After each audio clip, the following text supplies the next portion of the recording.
इस जल से भरे पात्र को लेकर तुम्हें संपूर्ण सृष्टि की परिक्रमा करनी।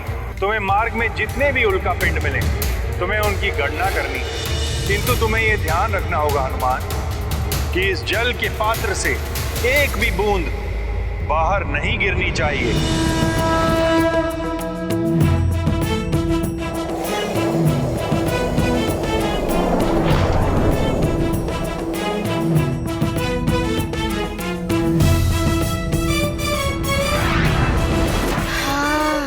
अब ठीक है, किंतु ये तो अभी भी तीव्रता से घूम रहे हैं। अभी भी इनकी गणना करना कठिन है। एक के पीछे दूसरी ओर छुप रहे हैं। कुछ तो करना होगा।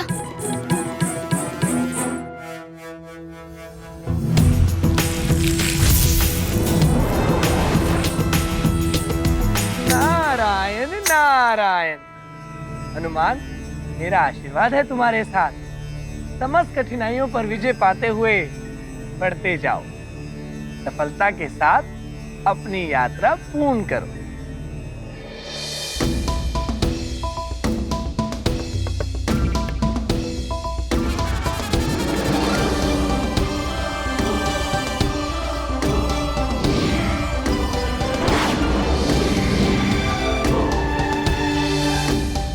हनुमान, कोई भी विपदा या बाधा अब तुम्हारे मार्ग में बाधक न बन सके।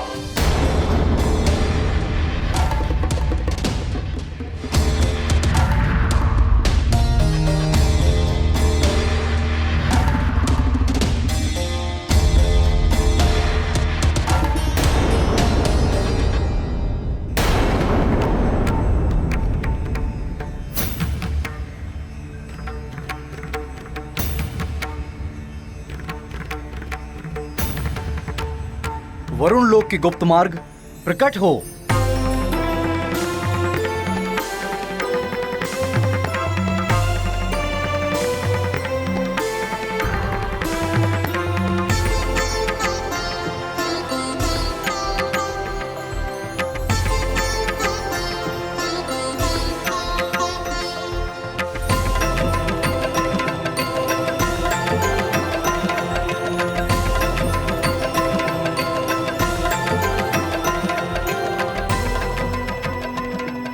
आप आ गए स्वामी। देखिए ना क्या दशा हो गई है मेरे पुत्र की। अन्न जल सब कुछ त्याग दिया है इसने और विश्राम भी नहीं कर रहा। यहाँ तक कि किसी को अपने समीप भी नहीं आने दे रहा है। ये सब सूर्य देव के कारण हुआ है। ऐसा नहीं है देवी, ये सब गौ की अक्षमता के कारण हुआ है। ये स्वयं ही सूर्यदेव को प्रभावित नहीं कर पाया। आप इस पर क्यों क्रोधित हो रहे हैं? आप स्वयं सोचिए ना, एक वानर पुत्र एक देव पुत्र से कैसे अधिक योग्य हो सकता है? मुझे तो स्पष्ट दिखाई दे रहा है कि सूर्य देव ने पक्षपात किया है। पक्षपात? सूर्यदेव क्यों करेंगे पक्षपात? क्यों?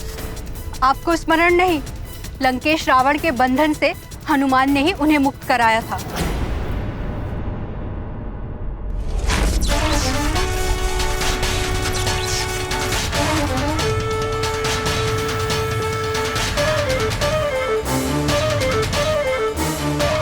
सूर्यदेव, अब आप मुक्त हो गए हैं।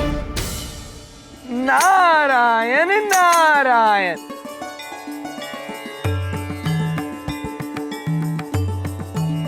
प्रणाम देवर्षि। शुभमस्तु। सूर्यदेव को लंकेश से मुक्त कराने वाले हनुमान ही तो थे। अब जब हनुमान को शीघ्र ही शिक्षा की आवश्यकता थी तो हनुमान की योग्यता देखकर सूर्यदेव ने शिक्षा के लिए उनका चयन कर लिया। वही तो मैं भी कह रही हूँ कि हनुमान की वो योग्यता देखी सूर्यदेव ने।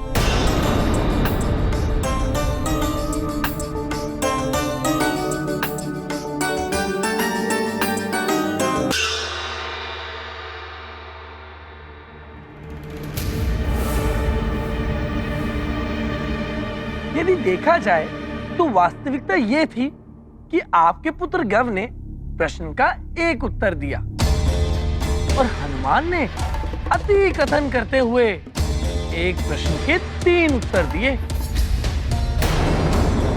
फिर भी हनुमान को उत्तीर्ण कर दिया और आपके पुत्र गव को अनुत्तीर्ण मान लिया। सुना आपने स्वामी, एक प्रश्न के 3 उत्तर देना तो अनुचित है ना, फिर भी उसे योग्य ठहरा दिया सूर्यदेव ने।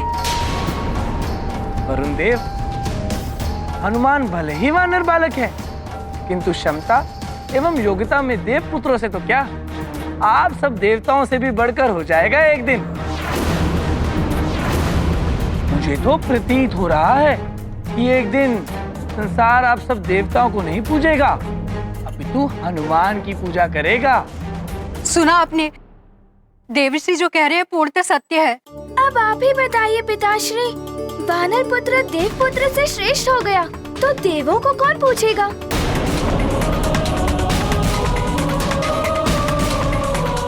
सूर्यदेव तो आपके समान देवता है, उन्हें सर्वप्रथम देव पुत्रों के हित का प्रयास करना चाहिए था, ताकि किसी वानर का पक्षपात करना ही था तो हम देव पुत्रों को प्राथमिकता देनी चाहिए थी। देव पुत्रों के साथ अन्याय हो रहा है, फिर भी आप शांत हैं। पिताश्री, आपको इस अन्याय के विरुद्ध सर उठाना चाहिए। मैं तो कहता हूँ वरुण देव, यदि आप सबको लगता है कि अन्याय हुआ है तो आपको सूर्यदेव से कहना चाहिए कि वो गव की आपके समक्ष उन्हें परीक्षा लें। हाँ, देवर्षि सत्य कह रहे हैं। आप सूर्यदेव से कहकर गौ को एक अवसर और दिलाइए, और यदि आप उनके विरुद्ध स्वर नहीं उठा सकते तो मैं स्वयं जाऊंगी, देवराज इंद्र की सभा में जाकर अपनी बात रखूंगी। फिर देखती हूँ कि कैसे सूर्यदेव देव पुत्र को एक और करके किसी वानर को शिक्षा देते हैं। अच्छा ठीक है, मैं देवराज इंद्र से बात करूंगा इस विषय में। मैं उनके समक्ष अपना पक्ष रखूंगा। आप अभी तक चिंतन कर रहे हैं, शीघ्रता कीजिए। अवश्य देवी। आपको अवश्य बात करनी चाहिए वरुण देव, आप भी तो उनके समान प्रमुख देवताओं में से एक हैं। आप जो भी निर्णय लेंगे उचित ही लेंगे। नारायण नारायण। स्वामी, मुझे कुछ समझ में नहीं आ रहा है कि देवर्षि नारद ये सब कर क्या रहे हैं। कभी रावण को हनुमान की शिक्षा के विरुद्ध भड़काते हैं तो कभी वरुण देव को उकसाते हैं। प्रिय, देवर्षि नारद देवत्व एवं ऋष्यत्व का अनूठा संगम है। त्रिकालदर्शी हैं वो। उनकी अनुचित से दिखाई देने वाली विचित्र लीलाओं का उद्देश्य अंततः संसार का कल्याण ही होता है। अब लंकेश रावण एवं वरुण देव को भड़काने के पीछे उनका कौन सा उद्देश्य है? इससे हनुमान की शिक्षा अवरुद्ध होती है या नहीं? अब ये सब तो आगे चलकर ही ज्ञात हो पाएगा प्रिय।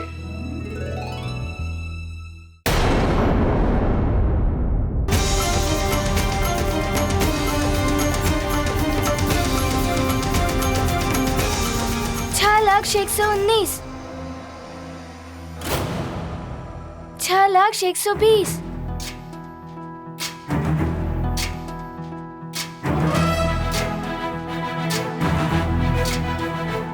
6,121 6,122 कुछ ही दूरी की यात्रा शेष है, किंतु मुझे शीघ्रता करनी होगी। संध्या काल से पूर्व ही ये कार्य संपन्न करना होगा मुझे।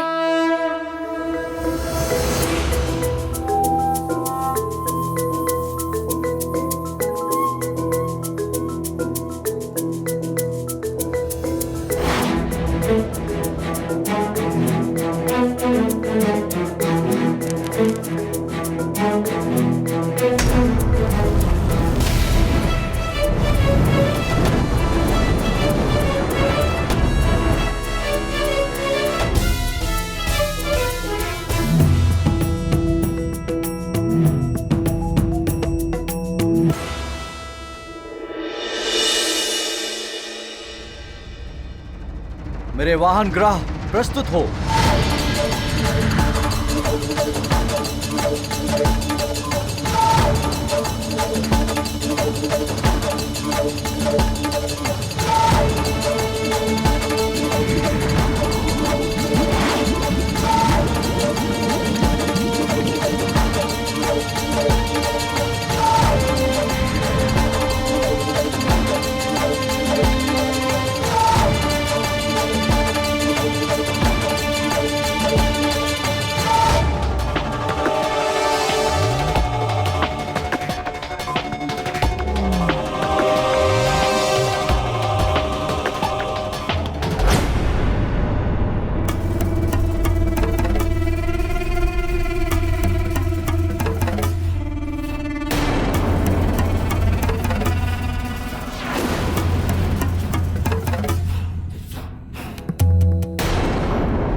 लंकेश रावण, आपने मेरा मार्ग रोका।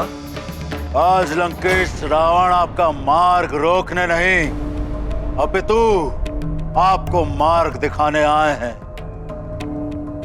मित्रता करने आए हैं आपके साथ वरुण देव। मित्रता? लंकेश, आप तो मित्रता उसी से करते हैं जिससे आपको कुछ लाभ हो। शत्रु का शत्रु भी मित्र होता है वरुण देव। हम जानते हैं उस तुच्छ वानर के कारण आपके पुत्र एक देव पुत्र के साथ अन्याय किया गया है। वो भी किस लिए? इसलिए कि उसने सूर्य देव को बंधन से मुक्त कराया था। उस उपकार का मूल्य चुकाया गया है आपके पुत्र पर अन्याय करके वरुण देव। अन्याय मेरे पुत्र के साथ हुआ है, आपके साथ तो नहीं ना? अन्याय सुनने में एक साधारण शब्द, किंतु इसकी पीड़ा वही हृदय समझ सकता है जिसके साथ होता है ये अन्याय। समुद्र मंथन के समय अमृत बांटने में किया गया अन्याय, छल करके कितने ही असुरों का संहार किया गया अन्याय। मुझे नर और वानर छोड़कर सबसे अवध्य रहने का वरदान प्राप्त हुआ स्वयं ब्रह्मदेव से। तो मेरे काल के लिए नर और वानर के रूप में जन्म लेने की प्रक्रिया आरंभ कर दी गई वरुण देव। ये होता है अन्याय। अब उसी वानर बालक के कारण आपके पुत्र के साथ भी हो रहा है यही अन्याय। वो वानर बालक मेरा भी शत्रु है। उसकी शिक्षा, कोई कार्य, उसे रोकना मेरा परम धर्म है। वरुण देव, अन्याय के विरुद्ध इस युद्ध में आप मेरा साथ दें। लंकेश, अभी मेरा इतना बुरा समय नहीं आया कि मुझे अपनी लड़ाई लड़ने के लिए किसी असुर की सहायता की आवश्यकता पड़े। मेरी ग्रह दशा ठीक है, मेरे अन्याय का निर्णय देव सभा में हो जाएगा। ग्रह दशा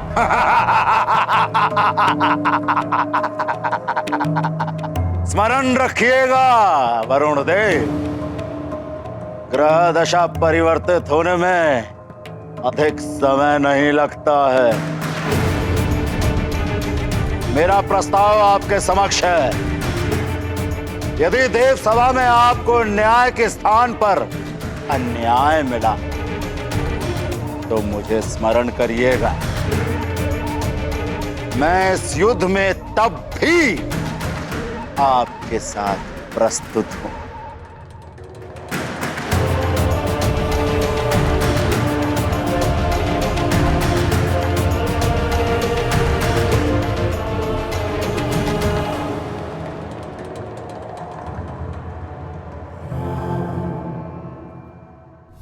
अपने पुत्र को अधिकार दिलाने के लिए मुझे किसी रावण की आवश्यकता नहीं है। ग्रह दशा तो अब तुम्हारी परिवर्तित होने वाली है कुछ पल में वरुण देव। रावण है हम। राहु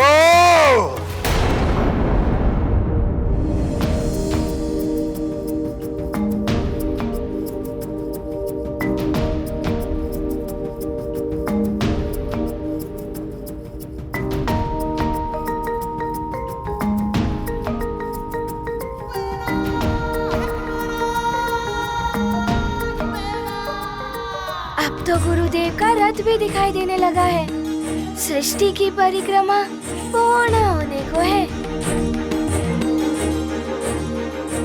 बस सामने दिखाई दे रही कुछ उल्काएं गिनने को शेष रह गई हैं।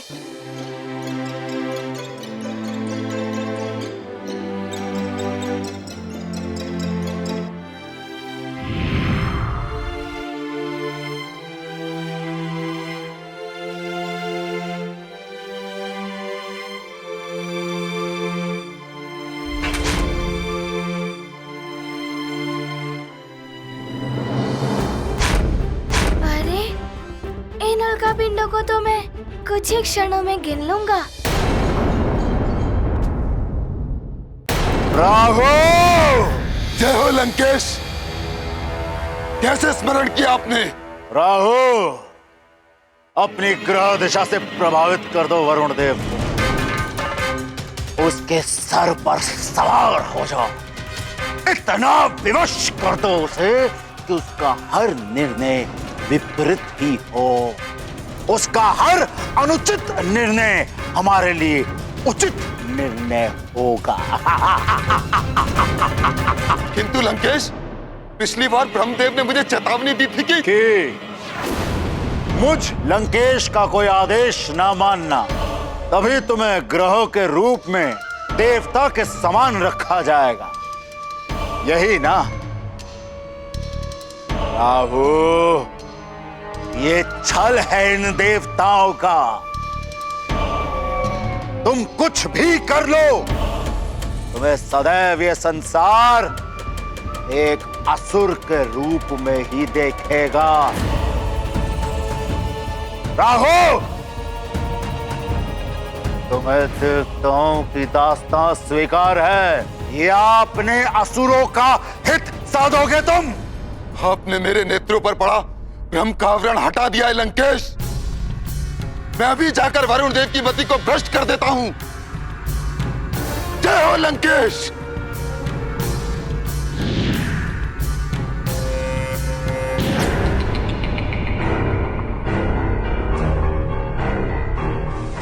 प्रणाम वरुण देव।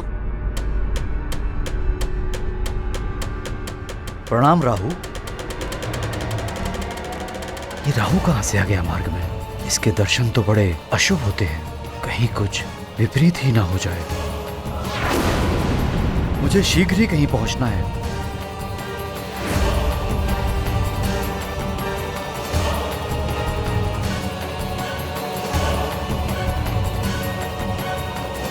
मुझसे तो बचकर निकल ली, किंतु मेरी छाया से कैसे बचोगे? वो तो तुम पर पड़ ही जाएगी और उसके पश्चात तुम्हारे सभी निर्णय विपरीत ही होंगे।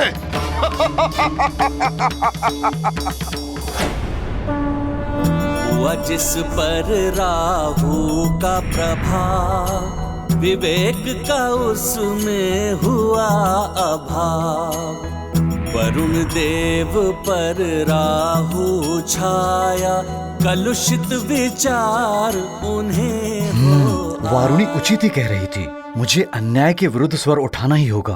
मैंने निर्णय कर लिया है, बिना देवपुत्रों की शिक्षा के हनुमान की शिक्षा पूर्ण नहीं होगी।